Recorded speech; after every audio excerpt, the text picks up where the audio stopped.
Cody in the morning. WSM. This is Coffee, Country, and Cody.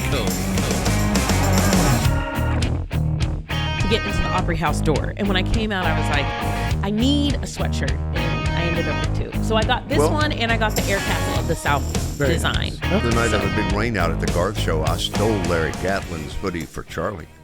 Out of his goodie bag. They gave us a goodie bag. Oh. He just stole it. He never knew it was there. I was going to say, did he ever know it was did he know it was there, and did he notice it was gone? But if he didn't know it was there, he didn't know it was gone. Said, Charlie, look what Larry Gatlin gave you. Yeah, very nice. Oh, what a sweet gift. But Ricky Skaggs is coming to see us here in just a little bit. Excited about that. And what are your top stories this morning? Well, like I said, we're coming off of CMA week, so we've had a lot of fun this week, but we did a really, really fun little social media piece with some of our favorite country artists. So we'll share that with everybody. As well as Kenny Chesney is a New York Times best-selling author now. He can add that to his list of accolades. We'll dive into that. And Luke Combs, he actually wore something pretty cool on the CMA red carpet that everyone's kind of getting hip to now. So we'll also talk about that coming up in entertainment. And Ricky Lee Skaggs is coming to see us. Opry star, country music Hall of Famer. Tells Kelly, he's talking about hillbillies having success. Ricky's, you got a New York Times bestseller. I got 15 Grammys. And a whole lot of other stuff. It's just incredible. Christmas with the Skaggs family on Coffee, Country, and Cody. More Coffee, Country, and Cody is on WSM. And we welcome to the Assembly Food Hall acoustic stage, the acoustic desk, our friends from Puckett's, represented by Maddie Painter this morning, who's the marketing coordinator for Puckett's. And that's a busy job because you have locations, and I pulled my list here so I wouldn't forget, in Nashville, Franklin, Chattanooga, Murfreesboro, Columbia, Pigeon Forge, Hendersonville, Cullman, Alabama. Yes, sir. And you oversee the marketing for all that? I do oversee the social media for all those locations and our email newsletters and those types of things, and I'm kind of helping hand in hand. But we're a team of 4, so we kind of tag team all of our locations. Well, happy together. Thanksgiving. Yes. Coming up so quick. I know that this is probably like just the craziest time. It is crunch time for us. We're getting so excited, getting prepped. All the turkeys coming in. We're going to have plenty of turkey for everyone. I know it's kind of a worry right now, but so we have turkey for our dine-in eaters on Thanksgiving Day and for our to-go orders. So give us a little backstory on the last chance to let us do your cooking with our holiday take-home meals. Yes, if you're still needing some sides or your proteins for your Thanksgiving dinner, we are closing orders tomorrow at 2 p.m. So you just go online to our website and place your Thanksgiving take-home meal orders, and it all comes cold. We give you some reheat instructions, and you just take it home and heat it up in your oven, and it's ready to go for your Thanksgiving day. But those orders close tomorrow. But you're open. Your locations are open on Thanksgiving Day. If something goes awry on your Thanksgiving Day or you need plans and don't want to cook, we are open. Reservations are still available at a few of our locations, and we do have a little bit table set aside for walk-ins as well. And we're open from 11 to 4, so you can get your Thanksgiving dinner with us. Yeah, I was going to ask about the walk-ins because I was like, the smart thing to do is to make sure you get your reservation, but if something goes awry and you're like, we got to eat, we'll take you in. Yes. You can still go. Yes, okay. We will take you guys in. Yes. If anyone needs someplace to eat, we've got a meat and 3 meals. So you get to pick a super salad, and then you get 2 meats of your choice from meatloaf, turkey, ham, smoked brisket, and then 3 sides, and then dessert. So it's going to be a big meal. I'm getting hungry already. And not too early to make plans for Christmas with you guys, right? Or into the new year, of celebrating course, the new year. We'll be open Christmas Eve, and we also do to-go orders for Christmas as well. So you can place those now if you're ready to plan your Christmas dinner with us, and it's the same setup where you can order your food online and then pick it up the week leading up to Christmas, and then we have it ready to go for you to reheat on the day that you want to serve Christmas dinner. Tell us about the to-go packs from Puckett's that are so popular. Yes, we're still doing to-go packs all year round, and so those are, you get 2 meats and 2 pounds of meat, and then 2 sides that are quart size. And then you can, it serves 4 to 6 people, so kind of like a family meal. And we do those all the time. You can always order those online. It's a great weeknight meal in case people are kind of struggling to get their family together. You need something quick to do. So, Charlie, if Jackson is there eating... No, it's not 4 to 6. That's 2 to 4. Oh, I was going to say... That's 2 to 4. But just judge it, based on your own, family's horrific eating habits. And depending on how hungry you are. Right. Yeah. Maddie, do I remember correctly? You're a Virginia native, right? I am, yes. Winchester. Yes, that's Man, correct. one of the prettiest cities I've ever been to. Oh, wow. I grew up in Rhode Island, and I made the drive a few times from Nashville to Providence, and that's about 18, 19 hours, right? Wow. And Winchester is always my overnight stop. Yeah. There's a historic hotel there, the George Washington. It's just one of the prettiest hotels I've ever been in. It is. So. It's so stunning, and the town is so full of that era of history. Yeah, it's just gorgeous. Yeah. You have never known a moment of life that you didn't know about Patsy Cline then. Oh yes, and she's from Winchester. She grew up there, so yes, she's our theater at my high school is the Patsy Cline Theater. So, is it? Yes, No kidding. it is. Love that. What's a menu favorite for you? What's your go-to day to day? Day to day, I love our fried chicken, so I usually get our Cobb salad that has the fried chicken. That's what I get when I'm working. But if I'm out eating and I want to kind of fuel up at Puckett's, I love the Piggy Mac. It's just a classic. The what? The Piggy Mac. It's the mac and cheese with the barbecue on top and then barbecue sauce, and it's so good every time. As the dairy-free girl on this show. Bummer. That sounds so good. Everyone eat some and tell me what it tastes like. It just sounds so good. I've been to Puckett's and had a friend get that, and I think I just glared at her across the table the entire time because Stop staring at me. I want to eat that so bad. But I want to say, growing up, my grandma would cook and all of that, and sometimes there are years where you're just like, we want to give you a break. But what do we do? And so I love that you guys have these very convenient options for people to kind of take this. It's another level of taking stress away from the holiday. Or you could just be a Grinch like me and just not want 20 people at your house. Let's please go out to eat. I am so happy with that option. You cannot come Bless over you here. guys. Bless you guys. You are not coming. It's really amazing. I got a gift card from our sponsor. I will Puckett's. meet you at Puckett's. Yeah. I will buy your meal at Puckett's. Just don't come over here. I'm going to stay here at the house. That's right. Get carry out, but you guys get out of the house. Gosh, that's funny. So, again, Nashville, Franklin, Chattanooga, Murfreesboro, Columbia, Pigeon Forge, Hendersonville, Cullman, Alabama. And what's the best way to make those reservations between now and tomorrow? You said the cutoff time is... The online orders for Thanksgiving cut off tomorrow at 2 p.m. If you go to puckettsrestaurant.com, there's a huge banner at the top talking about holiday orders. So you can just follow those links to our online system, and reservations are in the same spot. I don't think we've talked about this in the visits from the different managers who've come to see us from all the locations. But on stage at Puckett's, you guys have live music, huh? Like a singer-songwriter thing. We do so much live music. It's part of our, lifeblood of the company and on our restaurants. So on every weekend, we always have live music, but we do a lot of special event live music. We just started our Hitmaker series recently in the last couple of months. We had one last night, and those are always held at Franklin, Columbia, and Hendersonville with different lineups each month. And so our next one will be December 18th. All right. Yeah. Well, Maddie, it's always a pleasure. Thank you for coming to see us. Thank you guys so much. Maddie Painter is a marketing coordinator for Puckett's, and their last chance to let us do the cooking with our holiday take-home meals. The Thanksgiving take-home orders are accepted online through tomorrow, 2 o'clock.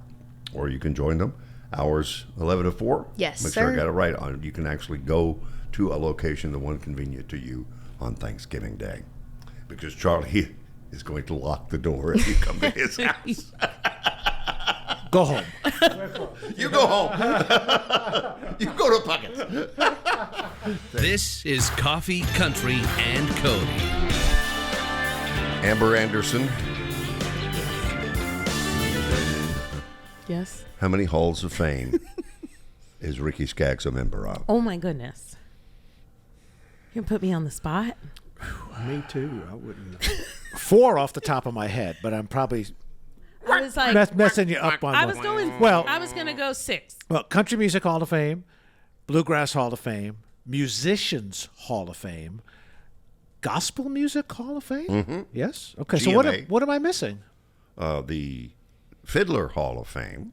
Oh wow, yes. With And with Woody Paul's in that too. That's in Tulsa. Yeah. You're also in the living category, as Too Slim always likes to say about Woody Paul. And best of all, he went in the living category. And then usually somebody will go, "Who knew?" Oh, yeah. Who knew? And then the Kentucky Music Hall of Fame. wow. You see, he's a hillbilly. Wait, so I was right? 6? You were right. Yes. So there's no choice in the matter. We talked about this earlier. Being hillbilly. People want to be hillbillies in country music, but then there are people who had no choice in the matter and were born hillbillies in music.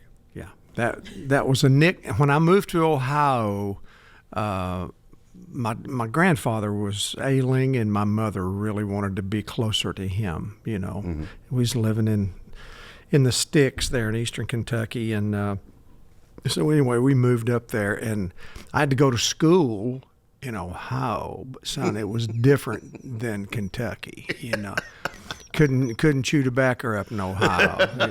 Spit. And but this one guy, he was a big old boy, and he could knock heads. And for some reason, he liked me a lot. He was a good guy, but he called me hillbilly. Oh, did he know? Yeah, and sometimes it'd just be, "Hey, Bill." I knew I was in when they took the hill, and sometimes it would be Hill. So sometimes Billy. Do I have this recollection right that Martha was the name of the little town that would be where you're from originally? But is it Cordell or how do they Cordell. say Cordell? That's how they pronounce it. Not up there. Cordell Not like Larry Cordell. No, it's Cordell. And it had Dell. But that the Martha post office fell in the creek. Oh, that was the Cordell post office that fell in the creek. And now Martha, Kentucky, was where I played with Mr. Monroe, when I was 6 years old. And I didn't know till I started researching my family tree that Martha was named after my 8th great-grandmother, Martha Skaggs. Peter and Martha. They moved there from Fincastle County, Virginia in the 1700s. Wow. And where did they come from in Europe? I'm not sure. Yeah. Not sure. It's hard. We've still been trying to find Peter's father, Peter Skaggs' father. I'm a member of the SARS, it's called. It's the Sons of the American Revolution. Okay. And you have to be a direct descendant to a warrior that actually fought in the Battle of the Revolutionary War. And so finally got that traced down, but it was through the Williams that I got that, through my great-grandmother, Queen Victoria Williams. Her dad was John Williams, and John's dad was Philip Williams. And but yeah, those guys fought at the Battle of Kings Mountain, and Henry Skaggs was an old long hunter, and he and John Skaggs fought in that. You're in battle. the Long Hunter Association still, aren't you? Yeah, that's Yeah. It's great. I love that kind of history, And the PBS, Ken Burns has got a thing. I'm not out advertising, but just we talk about Revolutionary War. It's a brand new series that he's been working on for like 5 years. Right after he did the country music thing, he started into this thing. And I've got a couple of instrumentals in that. Oh, do you? No kidding. Yeah, it's called American Revolution. So I'm pretty excited. I can't wait to see it. And it's out now, as a matter of fact. Just started. First episode I saw pop up just a couple of days ago. Yeah. Yeah. And how many hours? Do you know? Oh, I think there's 5 or 6 episodes, maybe. Okay. I can't remember. Yeah. But so the Skaggs has been getting together at Christmas for a long, long time. That's what we're talking about. Yeah. Sounds like it. Yeah, that's awesome. And shooting their own turkeys, grilling it over real fire. Cutting their own trees. You know, this may be the first year that I haven't deep fried a turkey in about 20 years. No kidding. Yeah. So what are y'all doing on Thanksgiving? Well, doing the Opry. I mean, that Yeah, I knew 100th. that. Yeah, Lord have mercy. So, we're excited about that. But the kids are coming in, and so I think we're going to do it a day early, and just have roast. Well, Black Friday this year, falls on the Opry's 100th birthday. Yeah, the real one. Yeah, we're doing 2 shows that night. Yeah, we'll be on. We laugh because we said Black Friday in the Opry Mills parking lot. They didn't know that 100 years ago. Yes. No, that's right. No, they didn't. They didn't anticipate that for us. I don't know if they knew that like 20-some years ago when we built the mall. Right. Yeah. It's a shared parking lot with the Opry. Yeah. And then the river had something to say about that. boy, Right. did it now. 2010. Right. Yeah. This place has seen so much. Well, speaking of next Friday at the Opry, you will be there, obviously, but Sharon, Cheryl, and Rosie will be there as well. They And will. that has been one of the sweet things of 2025, having the whites back. And I totally Absolutely. understand why Yes. it Yes. took a little while. It did. I wonder how much Sharon coming out with you and doing that Valentine's night show we did just kind of helped break the ice and get back out there. It did. I think it really helped her, and of course Cheryl and Rosie. They were a little later about coming on, but it was just hard for them. Buck was such a star, and he was such a leader in that band, and bigger than life, and of course hosted kind of the show, with the band, and when he passed, it was just like, how are we going to carry on, And I think Buck was thinking, what took y'all so long to go back to the Opry? Yep. I mean, but it's great. I'm so glad to see him out there.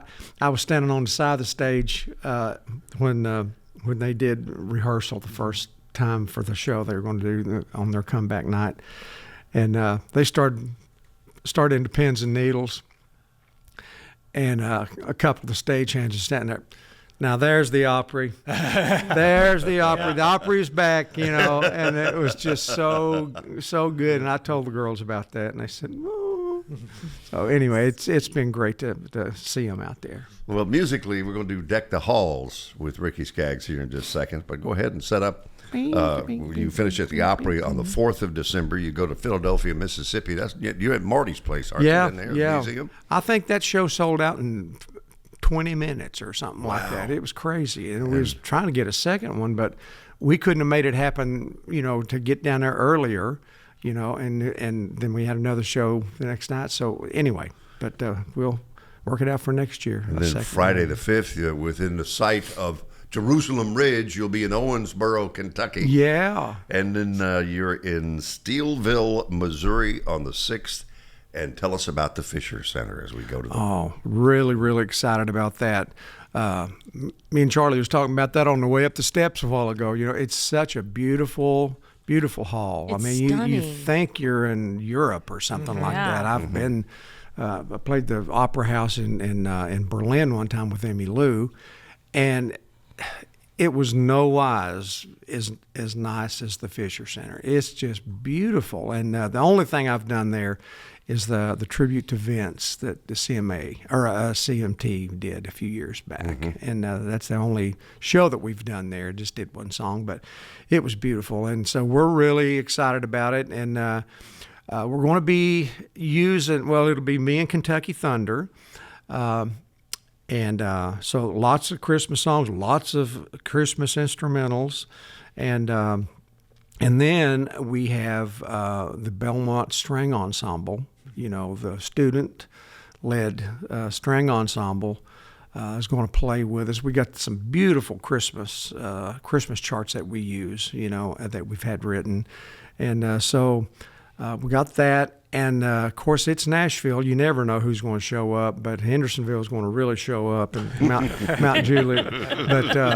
But Miss Sharon and Cheryl and Rosie and Cheryl's daughter Rachel and Andy Leftwich, fiddle And player. Rachel and Andy are married. They're married. Yeah. So they'll all be joining us, too, in the show. So it's gonna be a Skaggs family Christmas without Luke and Molly are mine, Sharon's two kids, and Mr. Bucks. That's the ones that won't be there. But Well, Ricky Skaggs is here this morning on Coffee, Country, and Cody as we deck the halls. From the Assembly Food Hall acoustic desk, this is Coffee, Country, and Cody. Ricky Skaggs is here. Well, he's a star at the Grand Ole Opry. How many years now at the Opry as a member? 44, I think. Let's see. Yeah, I became a member, I think, in 81. When was your first performance at the Opry and your first Christmas memory of playing the Opry? Well, the first performance was down at the Ryman when it was still down there. I was with Ralph Stanley. I was 16, me and Keith. I've got a picture of it. And, anyway, it was, we'd gone down for Mr. Monroe's bluegrass I forget what he used to call it, bluegrass something. It was like he'd bring all these people in during the radio, the seminar. Yeah. And he'd always have a bunch of bluegrass groups down there. They called it the disc jockey convention back in the day. DJ convention. Yeah. And anyway, we played there in the afternoon with Ralph, and Mr. Acuff was there watching the show, and he invited Ralph to come on the Opry that night, and so we said, all right, we will. Man, keep them suits on, boys. Keep that gold coat on. Don't get it dirty. Yeah. So anyway, we got to play the Grand Ole Opry. Man, that was awesome. That was my first time. Yeah. But I had been there many times before, because when I was 7 years old, my dad had made friends with Mr. Bell, the backstage guard. And your dad was Hobart. Hobart, right? yeah. Hobart's I guy. think they dropped knives, and I think Mr. Bell got a Case XX knife, and so he was in good stead with my dad.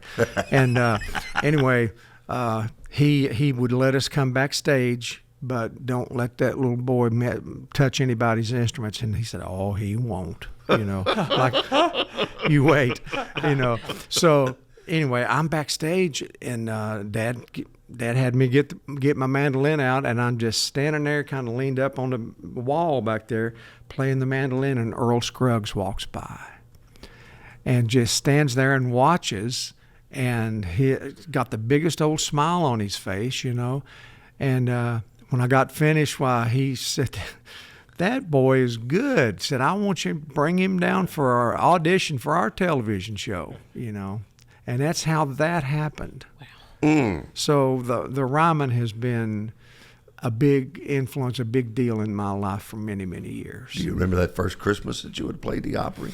I don't. Anything come back? I don't remember. I just know the first time that we did the Skaggs family Christmas. We'd rehearsed for quite a while, and we actually we had it for a CMT television show. We'd gotten a green light to do that show. Was that the catalyst for the birth of what we know as the Skaggs family? Yeah. Okay. And so we got in the studio and recorded a record, and the kids were all young, but God, they singing like birds, boy. They're just singing so good. And of course, Molly's gone on now and done great things with what she's doing, and it catches up on them, what they're doing. Luke and Rosemary, they have two little boys, and they're living in Asheboro, North Carolina, not Asheville, but Asheboro.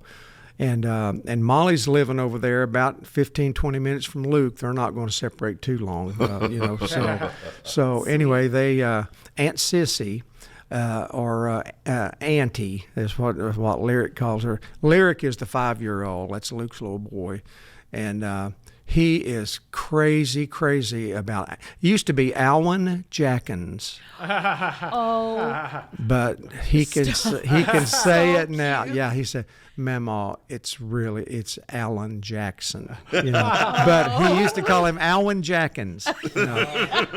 And would sing Little Bitty and sang Hoochie Coochie. And so Rosemary, Luke's mother-in-law, Rosemary's mom, she said, "Oh, he's been listening to those songs." And Luke said, "Yeah, we let him listen to a few things," and Lyric was singing Hoochie Coochie. So we had to go. He was so crazy about Alan that we drove down to Tampa on my bus. So took Lyric down there and Rosemary and Luke and saw Alan's show in Tampa.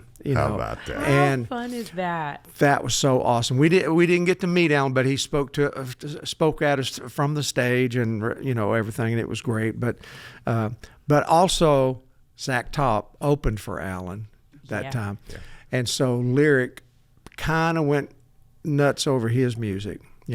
Everybody is. Oh yeah, and I'm so glad. Yeah, me too. And but there's a few songs that he can't sing those words on. He has to change. Instead of damn good time, it's dang good time. For Lyric has to say that. Yeah, So, I have a friend who said he did a talent show at his church when he was in 5th grade, and he sang Chattahoochee. Oh, and yeah. they stopped him in the middle of the performance. That's great. Oh my goodness. Well, I mean, something's got to rhyme with hoochie coochie. That's right. Yeah. They were like, Give me another word. You can't do this at the Sunday school talent Hoochie show. That's not appropriate. Do you remember it went viral about 10 years ago? The little kid, they were doing the verses, the books of the Bible song. Oh, yeah, right. And the kid stops and all of a sudden goes into all my exes live in Texas. So it's got like millions of views. Oh, that's so great. And as I That's recall, so his great. mother was just mortified. Oh, Yeah. Ran up and grabbed yanked him off Yeah, pretty I quick. thought Yeah. that's how I recall Yeah. it. Yeah. I just think we get so serious about church and so serious that God just, he's so pious and just, I think he does things like that just to throw something in and stir it up a little bit. Get some laughter going on in his house, Absolutely. It always bothered me as a kid that every painting, you didn't see photos, every painting you would see of Jesus was so serious. And I'm like, this man could not have been that. He was so charismatic. I mean, you got to, How could you paint anything that was where he had a somber look? Yeah. Well, if you go to Ricky's website, you can find all the tour information about the upcoming shows related to Christmas time, including Nashville. Are you sold out here? No. Okay. We're not. There is tickets available. Okay. Fisher Center.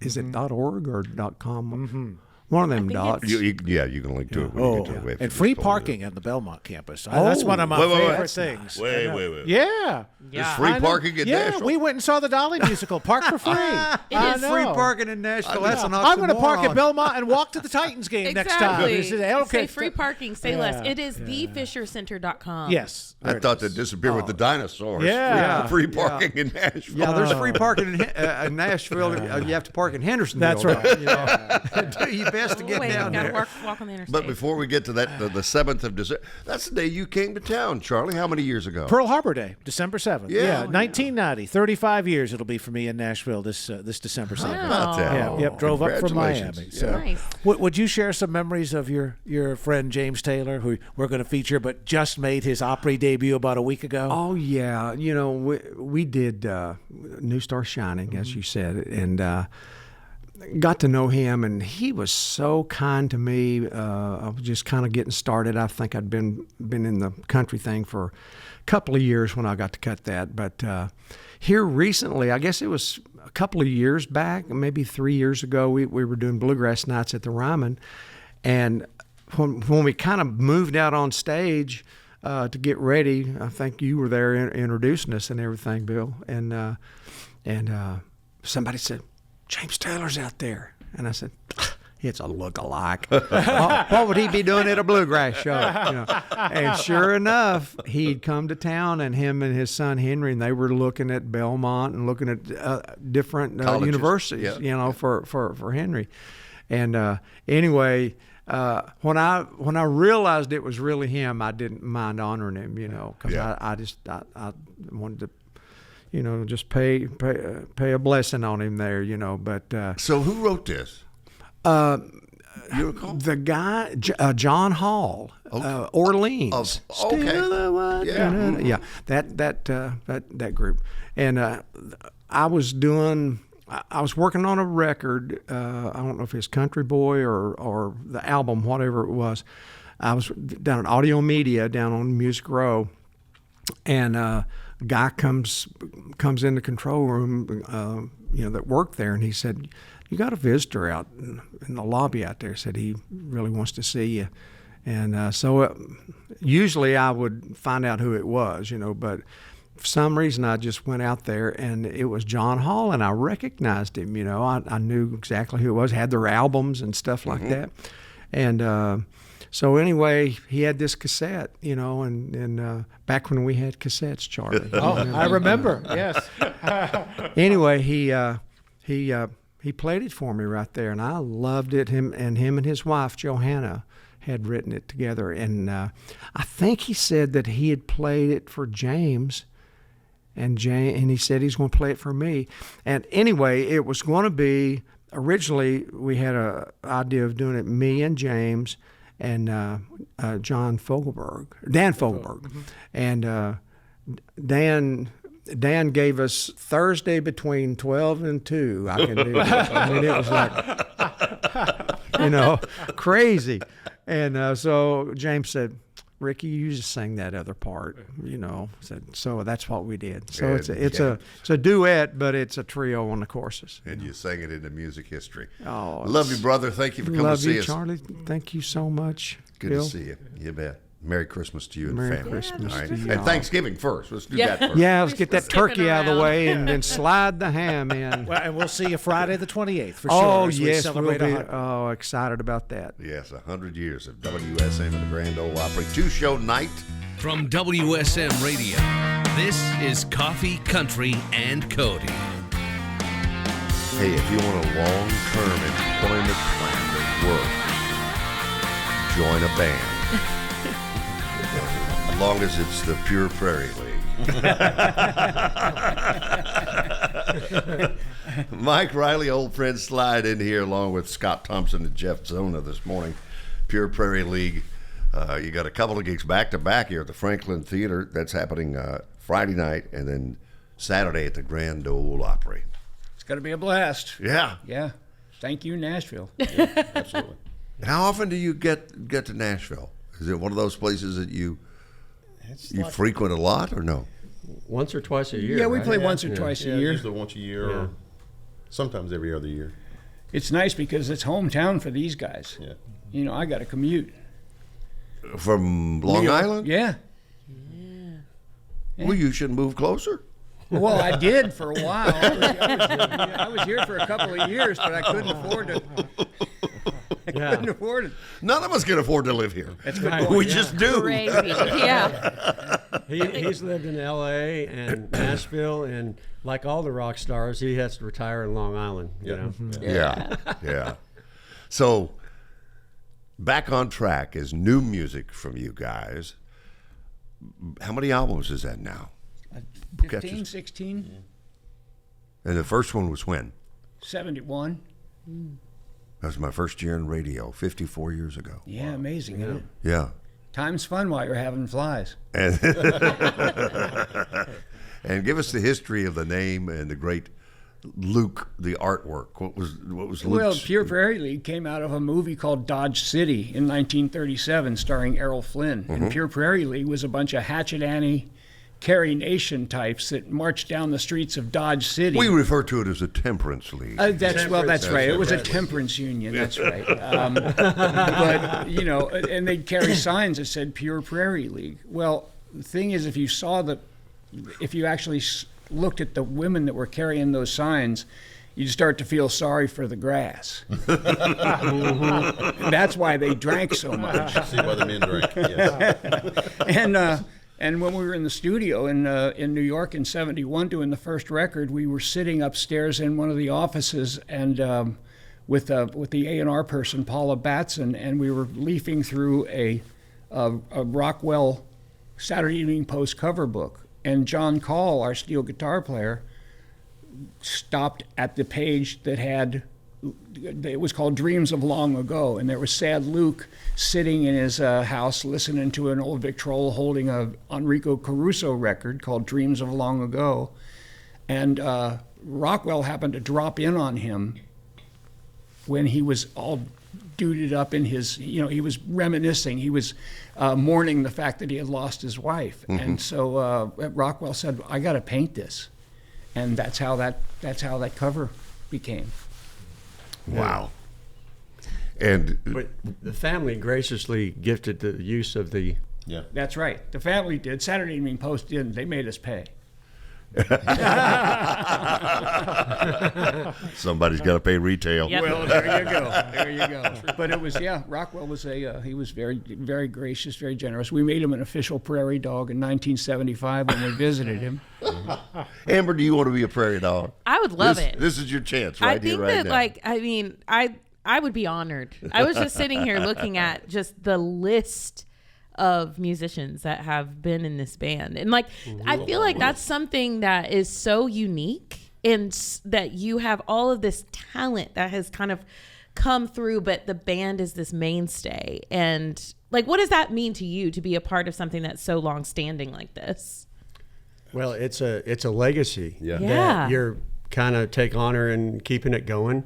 And a great honor. People don't realize a lot of bands that have been around this long.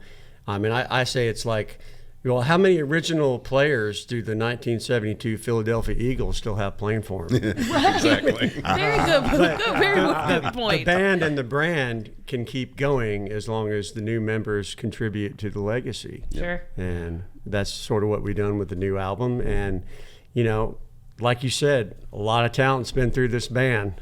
Uh-huh. So how did, Scott, let's start with you. How did you come to the band as not an original member, but how long now?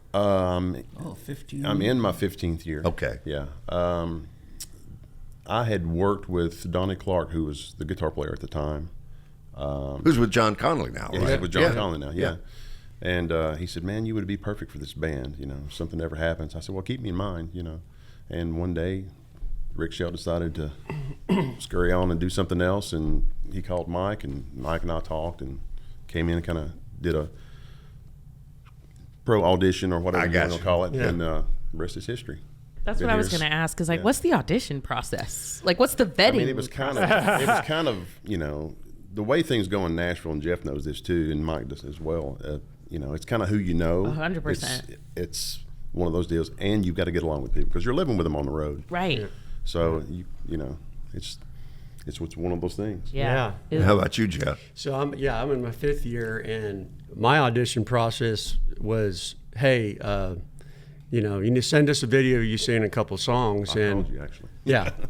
Yeah. Well, Scott was the one that called me. I'm not sure if it was just him or some other people that referred me, but I figured from the years I've spent in town, singing Vince Gill songs didn't hurt my chances. It's a good move. And Jeff and I had worked together a lot too. Mm-hmm. So I mean, and so the part of the audition I remember was sending a video of "Still Right Here in My Heart," which Vince made popular as the vocalist. What was that? 1980, 81. Yeah, and great song, great ballad, and that was one of my songs that I filmed me doing, and then of course we all got together and played and rehearsed, and here we are. Yeah. So who are the originals, Mike? Well, the original band was Craig Fuller, the lead singer, that wrote Amy, George Powell, the rhythm guitar player, John David Call, the pedal steel guitar player,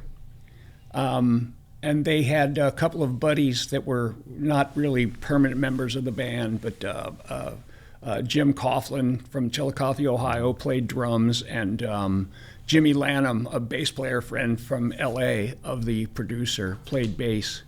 But the band really solidified actually in '72 on the second album when Mike Connor and Billy Hines and I joined the band. And that's been basically the core of the band, Was there another working name before Pure Prairie when you guys were all together before you got the record deal? The high school band was called the Omars, as in tent maker. Don't ask me why, Bill. Because you were hip, man. That's why. No, I think there were substances involved. Friday night, Franklin Theater, and then Saturday at the Grand Ole Opry Pure Prairie League this morning. Our guests are Scott Thompson, Jeff Zona, and the legendary Mike Riley. on Coffee, Country, and Cody. From WSM Radio, this is Coffee, Country, and Cody. And Amber Anderson, over there doing your homework on Pure Prairie League this morning. Yeah. They joined us in the studio on their way to the Franklin Theater tonight and the Grand Ole Opry tomorrow night. And I know you wanted to mention the other guys in the band, the current makeup of the band. Yeah, Mike. we're kind of limited on space in here, but out there in the green room, Jared Kamek, our bass player, Randy Harper, our keyboardist, and John David Heinrich, the steel guitar saxophone player. Wow. Well, they just missed out on Puckett's breakfast a little bit ago. You know, if Puckett's actually the marketing person came by, did not cook for us. Yeah, we today. missed out on Puckett's breakfast Yeah. too. Well, there's just I that. just want to But- point She that out. apologized to you guys as well. And we're actually heading for a band meeting after this, and we're going to have breakfast at down in East Nashville. Well, there we Okay. go. All right. Nice. Yeah. So Something to look forward to. take me back to the early '70s.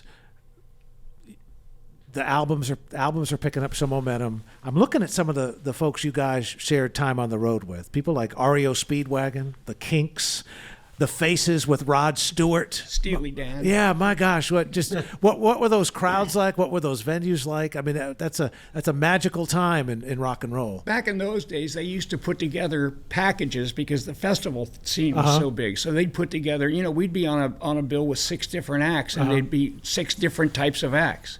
I mean, we played with Richie Havens and Santana, and Steve Miller Band with Boz Skaggs, Maggie Bell and Stone the Crows, all on one show. So, those kind of things. Talk about a package show. Yeah. Kiss opened up for us one time at Folly Beach Pier. Oh wow! Kiss opened up for us once. They showed up in makeup and they had flash pots and pyrotechnics, and this is an outdoor concert, and that area of the country really wasn't quite ready. Yeah. And all they kept yelling was Pure Prairie League, Pure Prairie League. And Gene Simmons has never spoken to me since. Can't say I blame him. Of course, and when we did Carnegie Hall, we opened up for Malo, which was a relative of Carlos Santana. Oh, wow. And it was New York City, and the crowd was primarily there for Malo. So, we're up there playing Amy and Do-Wacka-Do, and everybody's going, Malo, Malo. Oh, wow. Yeah. There's a great Bill Monroe story, and I'm trying to remember the artist, but they shared one morning in an interview here that out of respect to Mr. Monroe, they closed their set with either Uncle Pen or Blue Moon of Kentucky or Old Kentucky Shore or something, and Monroe hit him in the face on the way off the stage. He meant it as the ultimate compliment, and Bill couldn't believe that he would do such a thing. So, again, we have Mike Riley, whom you've heard from already. Scott Thompson and Jeff Zona are here. Who else have you worked with, Scott, going back? You mentioned some names off the air a minute ago. Wow. Yeah, I've worked with quite a few artists. Worked with Pam Tills for quite a while. Colin Ray, Earl Thomas Conley. So, well, there's one for all time. And a lot of no names that never made it, Yeah. So a lot more of those than the others in this town. Yeah. There were Not that they weren't talented. Yeah. Sure. No, they were equally talented, but just never got their break. So How about you, Jeff? Well, back when I was a youngster, I got my first big gig with Lee Greenwood back in 1993. So you know all the words to God Bless the USA. I know all the words, yeah. in any key you wanted. You could probably sing it backwards. Yeah. We tried. So, but my second time I moved back to town is when I really got a lot of artist gigs under my belt, such as Lori Morgan. David Ball was one of the fun gigs that I've got the pleasure of doing. Worked with Eddie Montgomery. This is after Trey passed, and who else? That's like working with Animal on the Muppets, isn't it? Yeah, exactly. Yeah. Oh, funny. I never worked with Eddie. I worked with John Michael. Yeah. Before he had his deal, because John, Eddie, brothers. Yeah, right. And I'm from that same area, around Lexington, Kentucky. Okay. What's your hometown? Renfro Valley, Kentucky. Oh, okay. Yeah. Born and raised there. Home of the, we just had Ricky Skaggs in a little bit ago. I heard that. And the Kentucky Music Hall of Fame is in Renfro Valley, Kentucky. Home for the barn dance. Yes. And Mike, how did Vince, it was, what, 80, 81 that he came to the... 78. He had opened up a show for us in Oklahoma City, his hometown, in '76 at the Civic Center. Was it a solo act, or was he with a band? No, he was playing with a bluegrass band called Mountain Smoke. I knew it was. I always want to call him Blue Smoke, but I knew it was something Smoke. Yeah. It was, we all stood in front of the stage and watched these guys play, and they were a good bluegrass band. But Vince was, he's just one of those standout talents that God every once in a while drops one of those bombs on us, and we asked him to come up and sit in. So he played 3 or 4 songs with us. He played guitar, fiddle, mandolin, and banjo on 4 different songs that night. And so I said, hey, man, how about joining the band? He says, no, I'm a bluegrasser. So 2 years later, we were auditioning guitar players in Los Angeles. The Goshorn brothers decided to go solo, and we had auditioned a ton of guys in L.A., and Vince showed up with a buddy of his that wanted to audition. Unfortunately, his buddy didn't fit the groove. And so we asked Vince if he wanted to stick around and jam. He had his guitar in his car. We played for 4 hours until midnight. And then I said, "Now you want the gig?" He said, "Yes, I do." And the rest is 3 albums and 4 years. And yeah. And the gig. Yes, I do. That's incredible. And what's incredible about Vince that maybe some of the Opry audience doesn't even know is that he was so young back then, and to have his talent, his guitar playing, his songwriting, and everything so dialed in at the age of 19, it's like, oh my God, should we just quit now or what? I'm ready to go home. No, I mean, just, He was playing guitar like Larry Carlton. Yeah. He's got that new album called 50 Years from Home, which I love that reference to that place and time. Well, it's just one of those, timeless talents that we've all been lucky enough to be able to enjoy. And, and Pure Prairie League is just honored to have, to be able to count Vince as one of our 54 members. And Let Me Love You Tonight would have been the biggest single from Vince? Yes, it was. Yeah. It was the only #1 we ever had. Yeah. Well, Pure Prairie League tonight, they're playing the Franklin Theater this morning. They're with us here on Coffee Country and Cody. And then Saturday night, tomorrow night, they're at the Grand Ole Opry.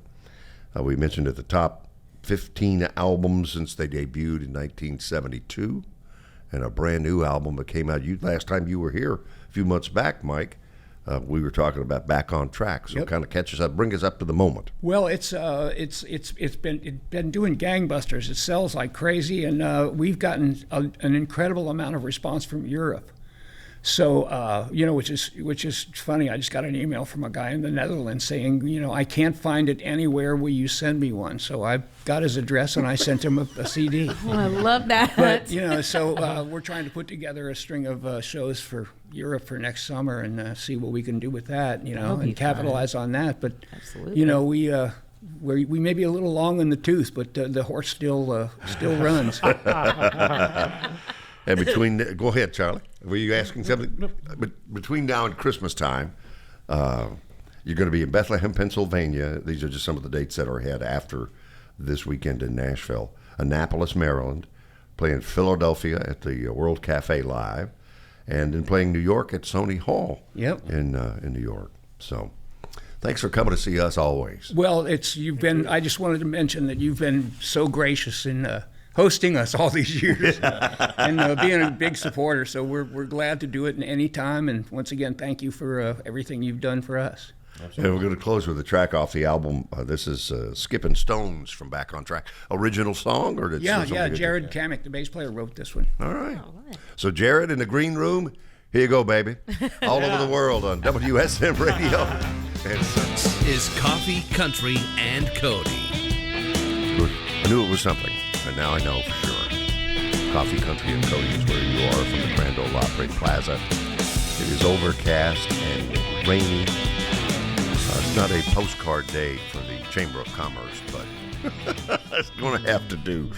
That's all we got for now. We have had a spectacular run of beautiful weather, though. When you think back over the last couple of months. Yeah, for As far sure. as sunny days. Yes, and that's why this is tough. And it only takes like 20 minutes for it to kick in. I know. It's like, please. This Florida girl. Rain, go away. Please bring me the sunshine back.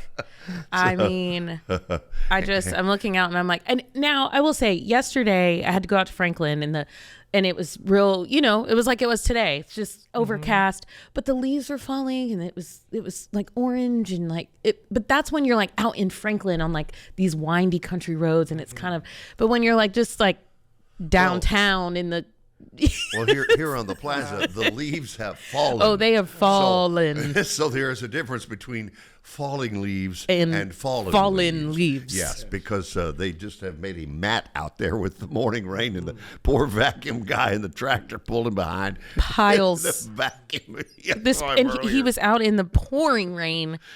And he was just like, I give up. I'm going to go get the leaf like vacuum. A drain where, you pull all those leaves up in there and then that water started to settle. Yeah. And it was just pouring out like it was coming out of a hose. I know. Just the water back. But I'll take this temperature, though. Oh, yeah. I'm good with that. Yeah. Because you expect it to be colder when you, or at least I have the last couple of days. It's like you step out and go, I had no idea it's going to be balmy. Right. But it has been.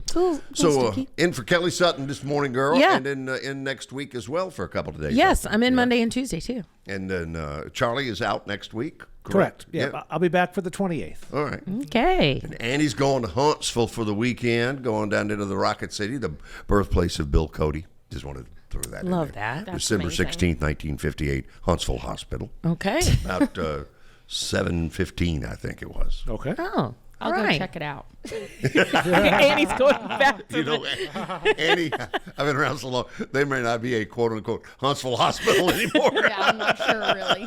We need to look into that, see if it's still there. So what are you closing with today? Well, we were just talking about this viral video that we've got about, we asked country artists, or basically started calling all the country artists at Media Row this week by their given government names, and people are getting the biggest kick out of this. Luke Albert Combs, Luke Albert. Who else we got? Colden Rainey. Oh yeah, I think we can watch. Yeah. Okay. Yeah. Luke Albert Combs. IRS. Government. Elizabeth Camille Langley. Wow, my government, not like that.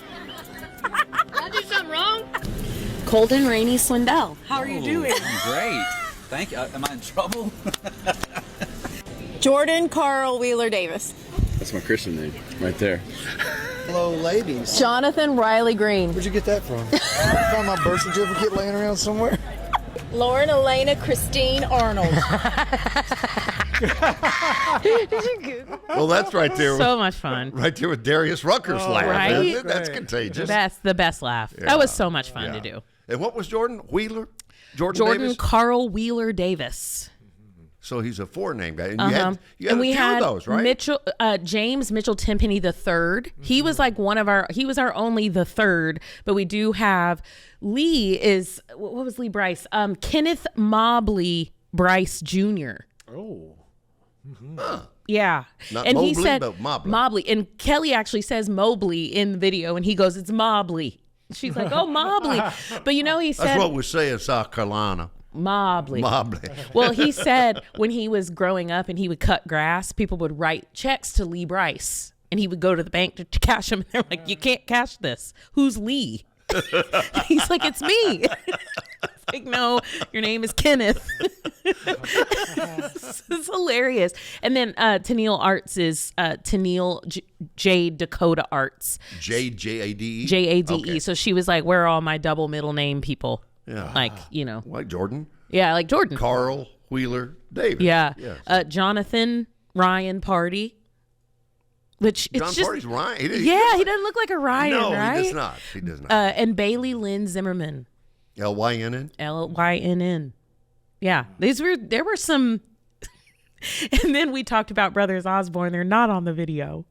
But their sister this is great. came into the comments and said, next time, make sure you include them because they are John Thomas Osborne and Thomas John Osborne. Put a lot of thought into it, didn't he? Just that's what happens when father gets involved in naming rights. I was like, this is amazing. All right, so with the World Cup coming to the U.S. and Canada and Mexico soon, we need to do this with soccer players. So Cristiano Ronaldo, one of the great players Hey, in he the was world. just at the White House, wasn't he? Cristiano Ronaldo dos Santos Rivero. Oh, that's really long. Those names. very long Yeah, names. yeah. Yeah. That's actually Amber's real name. Yes, That's right. yes. That's- No, what I'm is- just so saying. what is yours? Amber Rochelle. Rochelle. Rashelle. You know who's also Rochelle? Shelley Wright is a Rochelle. Oh, Yeah. look at that. Coffee, her a Country, shout and Cody. We're going to say goodbye from the Acuff House Studio in the Grand Ole Opry Plaza. Simply Superiors, Brigham Mountain Farms. Amber Anderson in again for Kelly some next week. Andy Nyes, our studio director. Hank Elliott is in master control this morning. That's Charlie Matters. He's got no middle name. He's a junior, though. And I'm Billy Boy. You're on Coffee, Country, and Cody. Have a great weekend.